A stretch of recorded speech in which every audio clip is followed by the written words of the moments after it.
رکھا بھی نہیں ہوا, انہوں نے وائٹ جھنڈا رکھا ہوا ہے, اس کے اوپر لا الہ الا اللہ محمد رسول اللہ لکھا ہوا ہے صلی اللہ علیہ وآلہ وسلم. لیکن بہرحال مجھے پرسنلی بہت افسوس ہوا ہے جس طریقے سے انہوں نے کنڈکٹ کیا ہے. اگرچہ یہ بات ٹھیک ہے کہ ان کی آواز اتنی توانا نہیں ہونی تھی, دنیا نے ان کی حکومت کو اس طرح تسلیم نہیں کیا ہوا, لیکن بہرحال ہم تو جس طرح ہمیں بتایا جاتا تھا نا کہ جناب انہوں نے کچھ کر دینا ہے, میں تو سمجھ رہا تھا 3-4 دن شاید اس لیے وہ انتظار کر رہے ہوں گے کہ ایک ہی دفعہ فلسطین فتح کر کے آپ کو بتائیں گے کہ جی اے لو طالبان نے فتح کر لیا جائے. دوسری طرف طیب اردغان ظاہر ہے ان کے بھی اپنے یعنی آپ سمجھ لیں ایک تعلقات ہیں اسرائیل کے ساتھ, ان کا تجارت والا معاملہ ہے, وہ باقی سب کچھ ہے, ایک خاص حد تک انہوں نے کنڈیم کیا ہے. باقی جو ہم وہ چاہ رہے تھے نا کہ کوئی لڑنے بھیڑنے کے لیے تیار ہو جائے گا, تو وہ کوئی ملک بھی تیار نہیں ہوا سوائے ایران کے.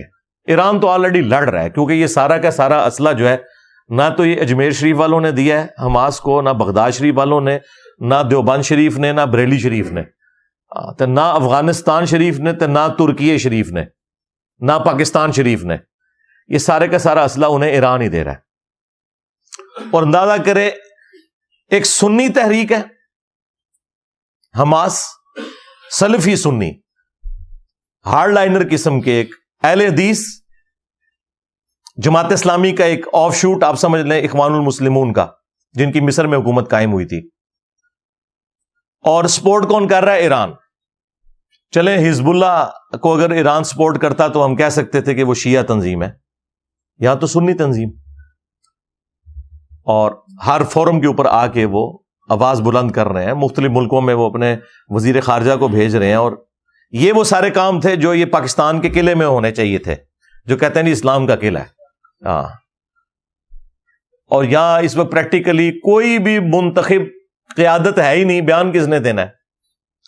اور جو اپنے آپ کو ٹھیکیدار سمجھتے تھے ان کا حال یہ ہے کہ وہ اپنے کیسز کی فکر میں پڑے ہوئے ہیں. ہاں, ان کو اپنی فکر ہے. نواز شریف صاحب کا بھی کوئی بیان نہیں آیا, انہیں اپنی فکر ہے کہ میں نے اب 21 کو پہنچنا ہے, اس کے بعد میں نے فلاں جگہ خطاب کرنا ہے, اور میں نے فلاں جگہ سے بیل لینی ہے. اسی طریقے سے خان صاحب کو بھی جو وکیل جیل میں مل کے آ رہے ہیں وہ آ کے بس یہی بتا رہے ہیں کہ جی فلاں فیسلٹی مل گئی ہے, فلاں چھین دی گئی ہے, اور ان کو مینیو میں یہ کچھ پسند ہے جی, اور ان کو سسٹر سے ملنے دیا جائے, ان کو بیوی سے ملنے دیا جائے, اور الیکشن کرا دیے جائیں. یہ ٹاپک کہیں ڈسکس ہی نہیں ہو رہا. تو اس کا مطلب ہے کہ یہ آپ لوگ کل تک ہمیں کہانیاں کرواتے تھے کہ یہ آپ امت مسلمہ کے لیڈر ہیں. امت مسلمہ کے لیڈر ہونے کے لیے وزیر اعظم ہونا ضروری ہے. آپ جب وزارت سے نکالے گئے ہیں, خواہ نواز شریف صاحب ہوں یا عمران خان صاحب ہوں یا ایون زرداری صاحب ہوں, آپ لوگ حکومت میں نہیں ہیں, تو اب آپ لوگوں نے بیان بھی نہیں دینا اس لیول کا, کنڈیم بھی نہیں کرنا اسے. تو اس کا تو مطلب یہ ہے کہ آپ لوگ اس کاز کے ساتھ مخلص نہیں ہیں. ہم تو ان کے لیے صرف دعا کر سکتے ہیں, انہیں آر دلا سکتے ہیں, یہ ہمارا کام ہے. وہ تو ہم نے اس حق کو بلند کرنا ہے, کیونکہ اس امت کی رسپانسبلٹی ہے. کنتم خیر امۃ اخرجت للناس تأمرون بالمعروف وتنہون عن المنکر وتؤمنون باللہ. تم بہترین امت ہو جو لوگوں کے نفع کے لیے نکالے گئے, لوگوں کو نیکی کا حکم دیتے ہو اور برائی سے روکتے ہو, اور اللہ پر ایمان لاتے ہو جیسا کہ ایمان لانے کا حق ہے. تو یہ برائی سے روکنا یہ ضروری ہے. صحیح مسلم میں حدیث ہے کہ جس سے بن پڑتا ہے نا تو وہ اپنے ہاتھ سے برائی کو روکے. ظاہر ہے یہ تو حکمرانوں کا کام ہے.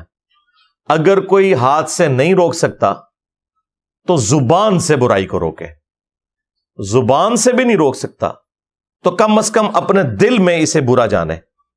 لیکن ساتھ ہی نبی صلی اللہ علیہ وآلہ وسلم نے فرمایا ذالک اضعف الایمان, یہ ایمان کا سب سے کمزور ترین درجہ ہے کہ کوئی شخص برائی کو دل میں برا سمجھتا ہے.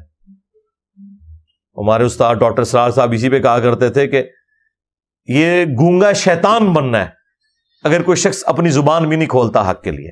تو وہ ہم کھول رہے ہیں. آپ دیکھ رہے ہیں میں نے مسلسل اس پورے کے پورے ایشو کو جس طریقے سے اپنے لائیو سیشنز کے اندر ویڈیوز کے اندر ہائی لائٹ کیا ہوا ہے, اور یہی کرنا ہے. ہم نے کوئی پارٹی نہیں بنانی, کوئی جتھا بنا کے گورنمنٹ کے اوپر نہیں چڑھانا کہ یہاں پہ کوئی ہم نے فلسطین بنا دینا ہے.